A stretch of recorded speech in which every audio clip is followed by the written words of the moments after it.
Kemudian yang kedua Syekh Yazid Tamamuddin. Nah, dua anak ini yang sekarang sudah besar ya. Dulu ketika beliau umur 4 tahun setengah itu sudah khatam hafal Al-Quran 30 juz.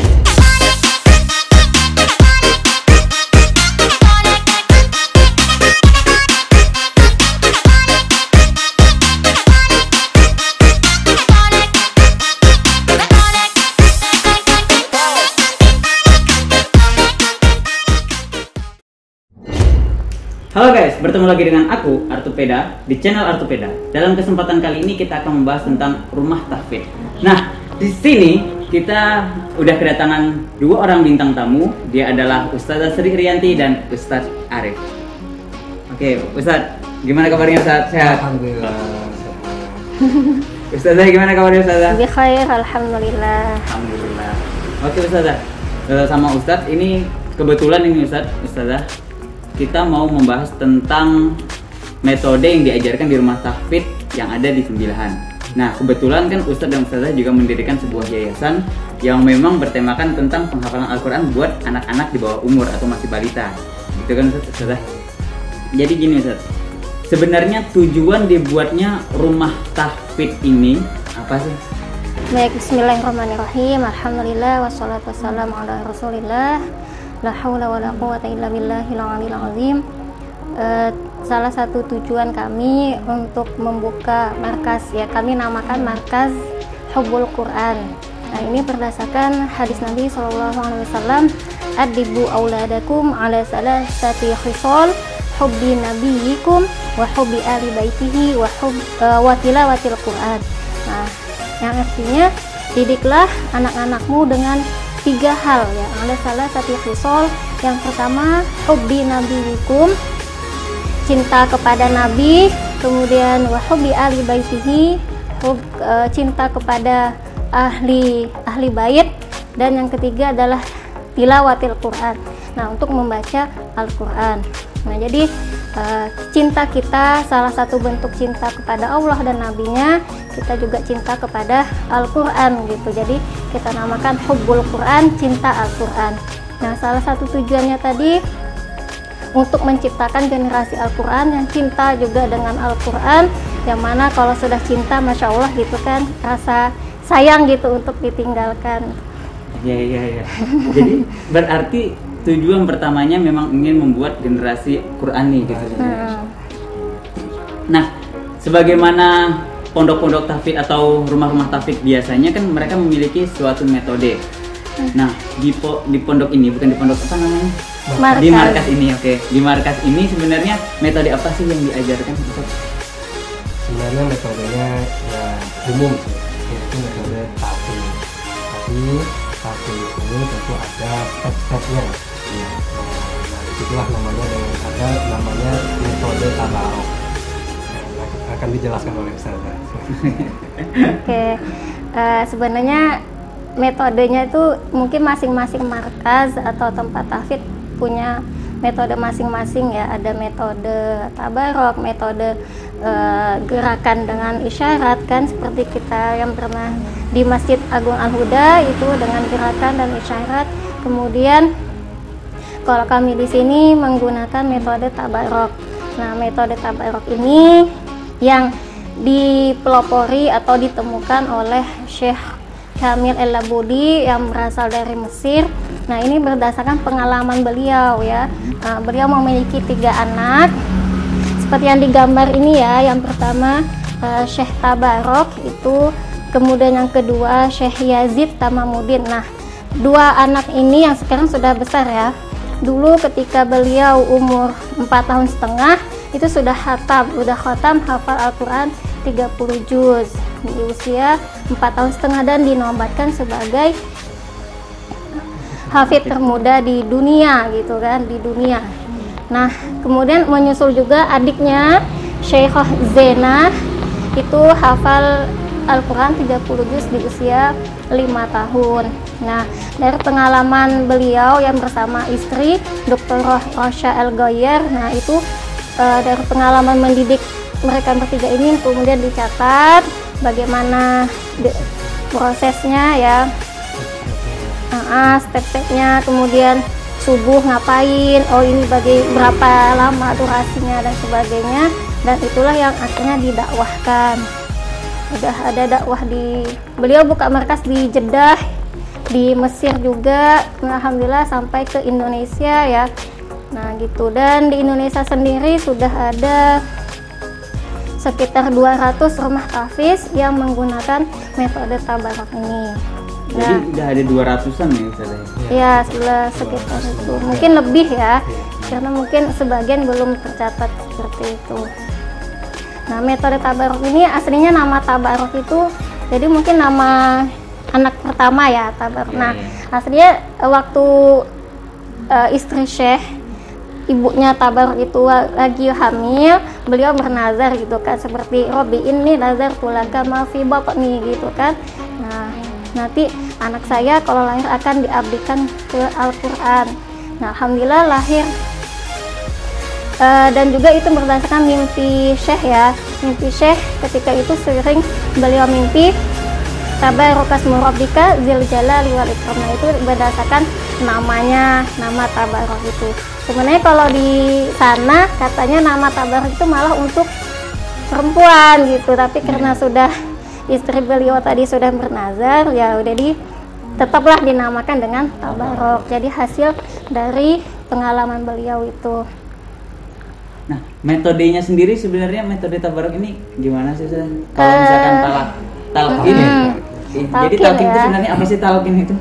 Talqin itu gimana ya, kita ketahui ya, Nabi SAW mendapatkan wahyu dari Allah melalui malaikat Jibril alaihissalam. Nah, malaikat Jibril mentalkinkan kepada Nabi gitu. Jadi ayat-ayat atau wahyu Allah melalui Jibril itu ditalkinkan oleh malaikat. Kemudian dari Nabi ke sahabat juga melalui talkin gitu. Jadi kita ucapkan A, diikutin A, seperti itu. Jadi mengikuti. Ya, mengikut, dibacakan dulu kemudian ngikutin.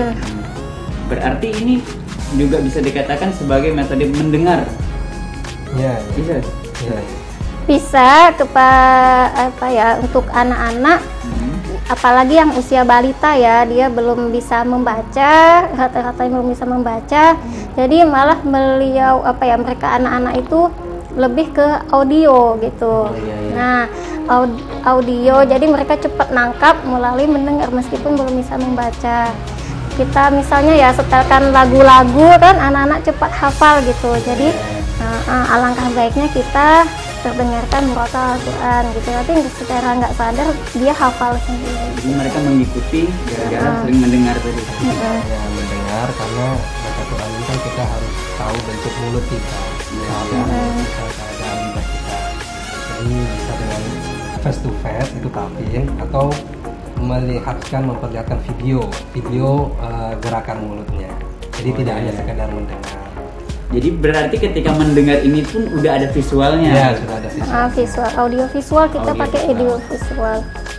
Karena Kenapa? talaki musyafahah ya, talaki wa musyafahah itu duduk hadap-hadapan, musyafahah ya langsung membaca gitu ya, dari satu anak ke ustadzahnya gitu.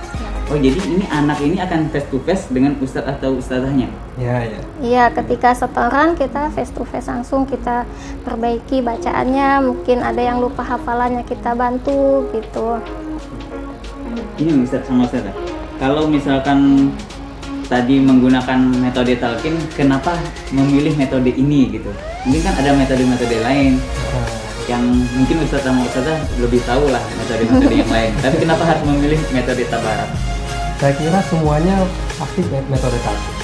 Tidak ada hafal Quran tanpa metode talqin, kecuali orang yang sudah baca, sudah bisa mampu membaca ya. Mungkin dia bisa ngafal sendiri tanpa ditalqinkan. Tapi orang yang belum bisa baca, insya Allah pasti ditalqin.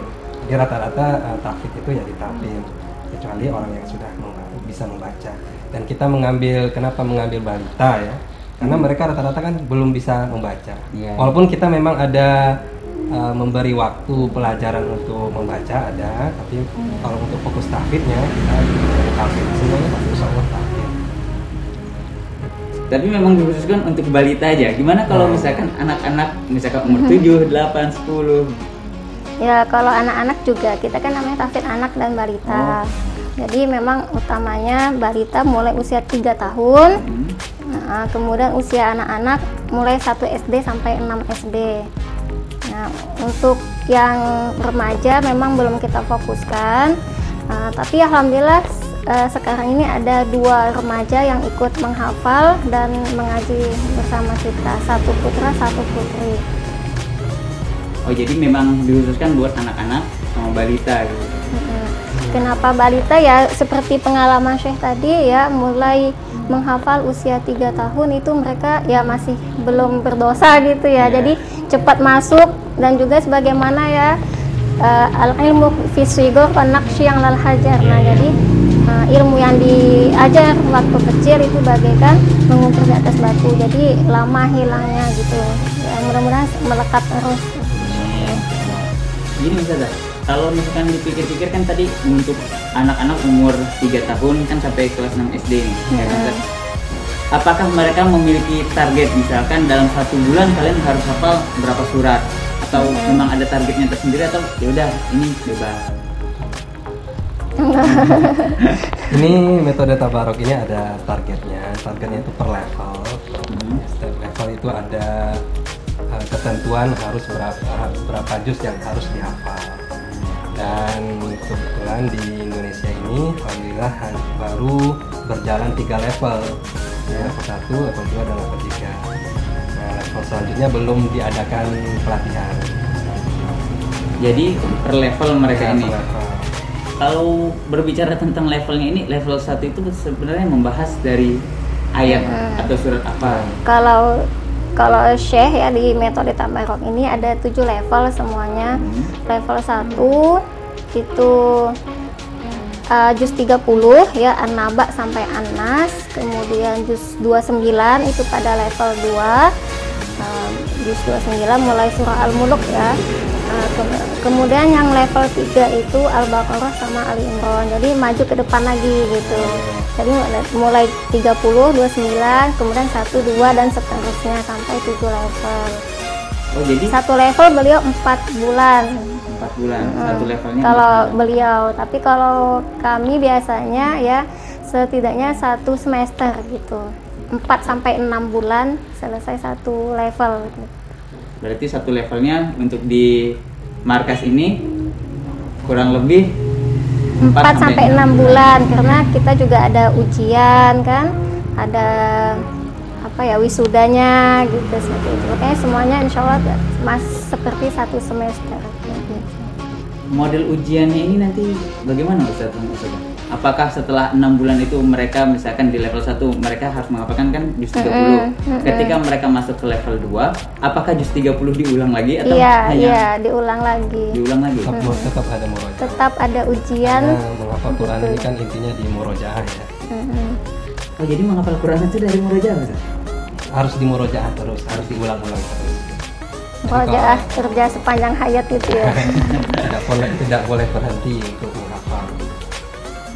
Ustaz, sama Ustazah, kalau misalkan nih, andai kata kita udah menghafalkan Al-Quran, bisa nggak sih ayat Al-Quran tadi kita lupa? Bisa banget. Bisa banget? Kita manusia. Oh iya, oke. Ya kan, makanya itu keutamaan untuk murojaah kan. Yang penting istiqomah murojaah ya. Kalau nggak dimurajahin kan sama seperti onta yang lepas gitu. Kalau nggak diikat ya dia lepas. Jadi kalau nggak diikat dengan murojaah ya udah buyar gitu. Kan tadi ya, misalkan di level 1 mereka udah hafal nih dari surah An-Naba sampai An-Nas. Ketika mereka masuk ke level 2 kan masuk di surah 9 dari Al-Muluk misalkan kan.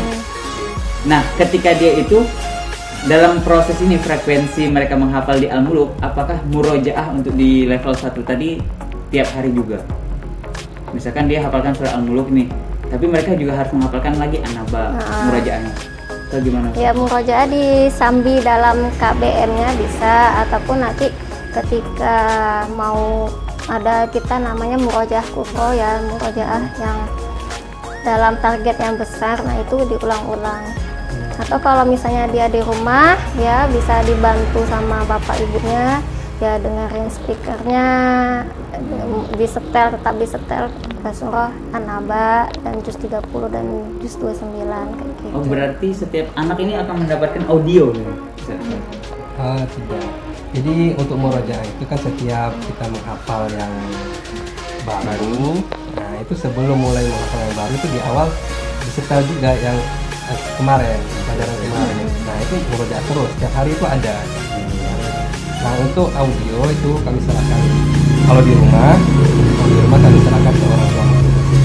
Mungkin ada yang tidak mampu membeli speaker Quran, hanya melalui HP, ya silahkan. Tapi memang kita setiap hari itu ada tugas orang tua untuk mengontrol anaknya, untuk mengontrol hafalan anaknya. Jadi ada misi untuk menjadikan keluarga ini tidak hanya anaknya saja yang Qurani, tetapi keluarga semuanya juga ikut nimbrung, berpartisipasi dalam mengembangkan Al-Quran. Jadi orang tua pun mempunyai peran penting ya untuk mendidik anak tadi menjadi ahli Quran. Justru kuncinya di orang tua. Benar.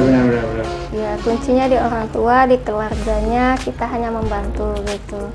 Jadi memang faktornya orang tua, muyasir ya, kita namanya muyasiroh, fasilitator sebagai pengajarnya. Kemudian ya lingkungan juga mempengaruhi gitu kan.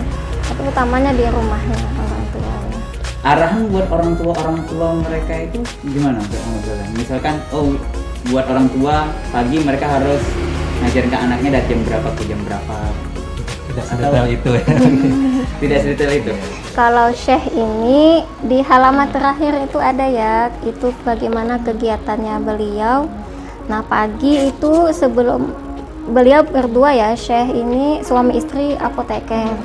Nah itu sebelum beliau berangkat kerja, Syekhnya itu mentalkin anaknya dulu gitu. Jadi waktu subuh memang guri kali umati fi bukuriha gitu kan, waktu yang berkah gitu. Jadi subuh ditalkinkan, ya sebisanya kita lah untuk membentuk keluarga kayak gitu. Untuk keluarga Qurani tadi. Iya. Kalau kita sendiri di markasnya ada pertemuan wali santri. Nah mungkin di situ ada sedikit pengarahan, kemudian juga mungkin sedikit sharing. Jadi ada pertemuan wali santri dan juga untuk pantauan kita melalui grup WhatsApp biasanya. Untuk saling motivasi. Ya. Jadi untuk tugas orang tua kita sampaikan di grup WhatsApp. Untuk gitu, monitoring ya. kita Tugas tetap buat ya. santri, tapi yang kontrol Orang tua. Itu, Jadi benar-benar orang tua harus andil Iya, banget. tapi jadi tidak detail harus pagi, harus tapi kapan bisa orang habis tuanya. subuh ataupun sebelum subuh atau setelah maghrib. Nah itu tergantung sikon masing-masing gitu.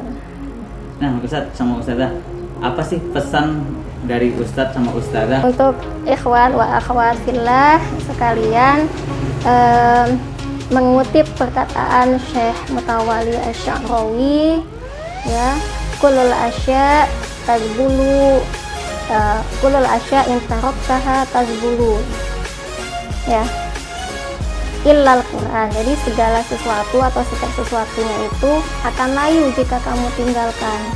Tazbulu in taraktaha gitu. Illal Quran, kecuali Al-Quran. Jadi kalau kita yang meninggalkan Al-Quran, kitanya yang akan layu gitu. Nah jadi untuk saudari sekalian dan saudara sekalian, jangan sampai kita meninggalkan Al-Quran.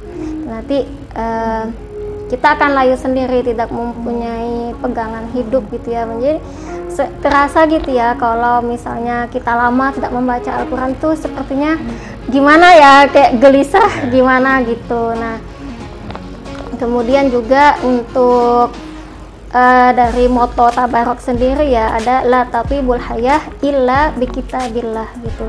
Hidup tidak akan baik kecuali dengan kitab Allah, Al-Quran. Nah jadi kalau kita ingin hidup kita baik, maka dengan Al-Quran. Oke, teman-teman, ternyata Al-Quran itu betul-betul menjadi pedoman hidup kita, gitu Ustaz sebenarnya. Kalau misalkan hidup kita tanpa Al-Quran, kemungkinan besar kita yang akan layu. Dan memang harus, ternyata ketika kita membaca Al-Quran memang ada ketenangan kan Ustaz ya. Ala bidzikrillahi tatmainnul qulub. Oh, tatma'innul.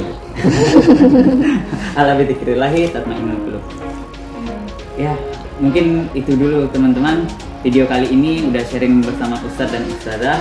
Semoga video kali ini bermanfaat. Jika teman-teman ada pertanyaan-pertanyaan, mungkin bisa langsung ditanyakan di kolom komentar, atau teman-teman juga bisa bertanyakan langsung ke sosial media punya Ustadz dan Ustazah.